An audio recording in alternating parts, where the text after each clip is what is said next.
So hello guys, welcome to Jupiter classes. तो आज हम क्या डिस्कस करने वाले हैं यहाँ पर, हम इकोसिस्टम के जो डायनामिक्स हैं उनको डिस्कस करने वाले हैं, उनको अंडरस्टैंड करेंगे हम। इसमें जो हमारा मेन टॉपिक जो रहेगा वो रहेगा एनर्जी फ्लो। जो हमारे इकोसिस्टम में एनर्जी का फ्लो है ये हमने पहले भी डिस्कस किया है। उसके बाद जो फूड चेन है, कैसे फ्लो होता है द्वारा फूड चेन के, और इकोलॉजिकल पैरामीटर्स को समझने की कोशिश हम करेंगे। तो आगे बढ़ते हैं। एनर्जी फ्लो क्या है? एनर्जी फ्लो इन इकोसिस्टम क्या है? ठीक है, एनर्जी फ्लो है क्या? सबसे पहले जो एनर्जी होती है वो क्या होता है, that in the form of, in terms of ecosystem, वो किस फॉर्म में होता है? वो होता है कंजप्शन की फॉर्म में, हम क्या खा रहे हैं। ठीक है, तो एनर्जी मेनली जो है वो एक कॉर्नर स्टोन है। जितनी भी मेटाबॉलिक एक्टिविटीज है, हमारी जितनी भी मेटाबॉलिक एक्टिविटीज है, उसके लिए हमें एनर्जी की जरूरत तो पड़ती है। और एनर्जी हमें कैसे मिलती है? From the food we eat, जो हम खाते हैं। ठीक है, जो ये फ्लो है, एनर्जी फ्लो, ये एक फंडामेंटल कंसेप्ट है। हम कैसे, हम कोशिश करेंगे इसको समझने की इकोसिस्टम में, और ये कैसे मेंटेन करता है बैलेंस को। जो जितने भी ट्रॉपिक लेवल्स हैं उनको अगर हम डिस्कस करेंगे, ठीक है, तो हमें इजीली समझ आ जाएगा। यहां पर आप देख सकते हैं, यहां पर पहला जो टॉपिक लेवल बताया हुआ है वो दिखाया हुआ है प्रोड्यूसर्स को। Producers are the primary producers.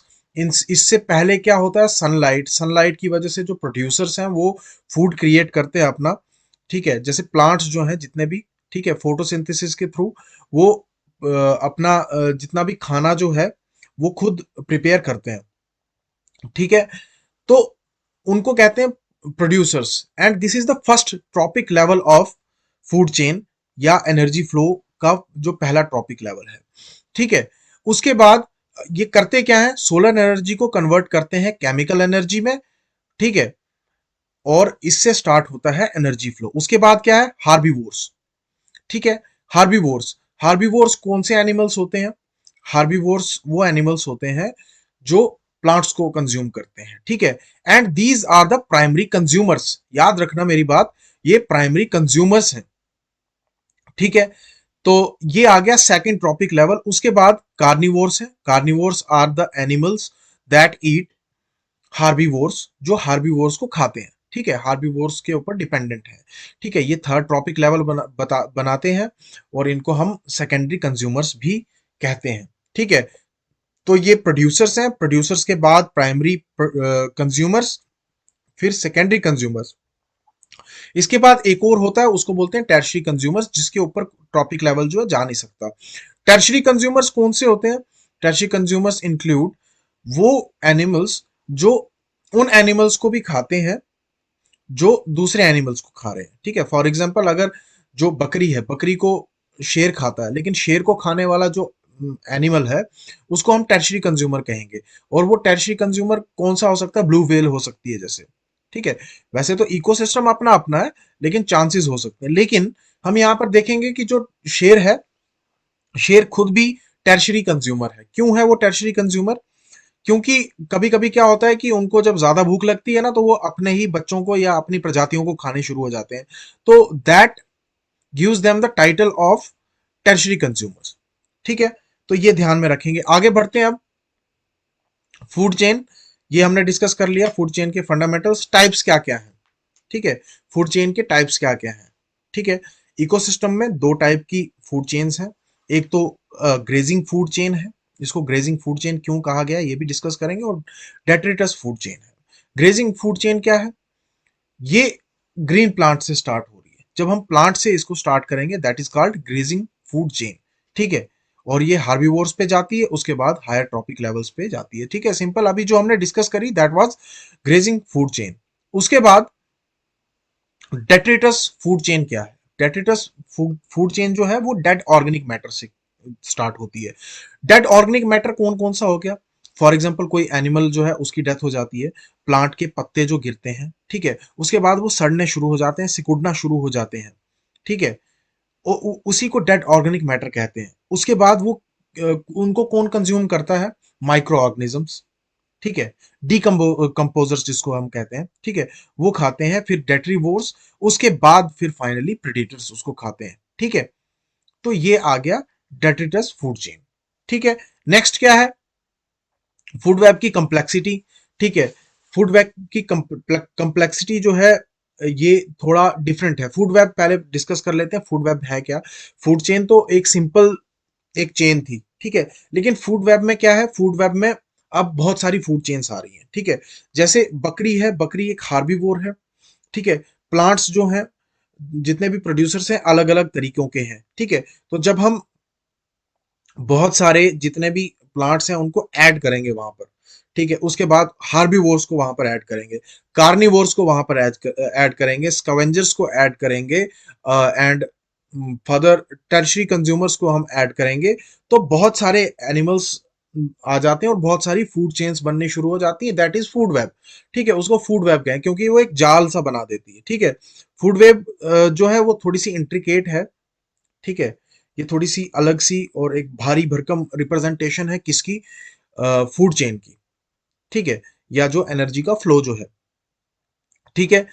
जितने भी पॉसिबल पाथवेज हैं, जितने भी तरीके हैं, पाथवेज का मतलब, पॉसिबल पाथवेज का मतलब क्या है कि जिस जिस तरीके से कंजप्शन या एनर्जी फ्लो हो सकता है वो सारा फूड वेब में दिखाया जाता है। इसमें पहला जो पार्ट है वो क्या है कि मल्टीपल पाथवेज हैं इसमें, ठीक है, बहुत सारे पाथ्स हैं। फूड वेब्स जो हैं वो इलस्ट्रेट करती हैं बहुत सारे एनर्जी फ्लो को, एनर्जी फ्लो के रूट्स को, ठीक है, एक इकोसिस्टम में। उसके बाद इंटर रिलेटेड चेन्स, ठीक है, जितनी भी चेन्स हैं वो एक दूसरे से इंटर रिलेटेड होती हैं, फूड चेन्स जो है इंटर रिलेटेड होती हैं, ठीक है। ये अभी मैंने डिस्कस भी कर लिया। और इकोलॉजिकल बैलेंस में क्या रोल है इसका, ठीक है, ये इकोलॉजिकल बैलेंस को मेंटेन करने की कोशिश करती है, ठीक है। हम बहुत सारी न्यूज सुनते हैं कि कोई प्रजाति जो है वो एक्सटिंक्ट हो गई है, ठीक है।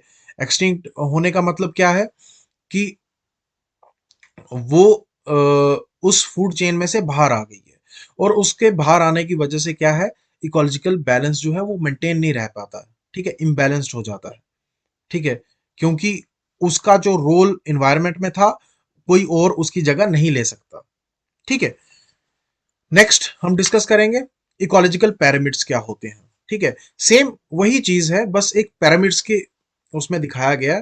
थोड़ा सा एनर्जी फ्लो का यहाँ पर कंसेप्ट दिखाया हुआ है, 10% रूल एक होता है, वो भी आगे डिस्कस करेंगे, वो इसमें बताया हुआ है। इसमें जो बेस जो क्रिएट करते हैं वो इस पिरामिड की, पिरामिड तो देखा होगा आपने, ठीक है, ट्राइंगल टाइप, ठीक है। इकोलॉजिकल पिरामिड में जो प्रोड्यूसर्स हैं वो क्रिएट करते हैं बेस को, ठीक है, पिरामिड के बेस को, ठीक है।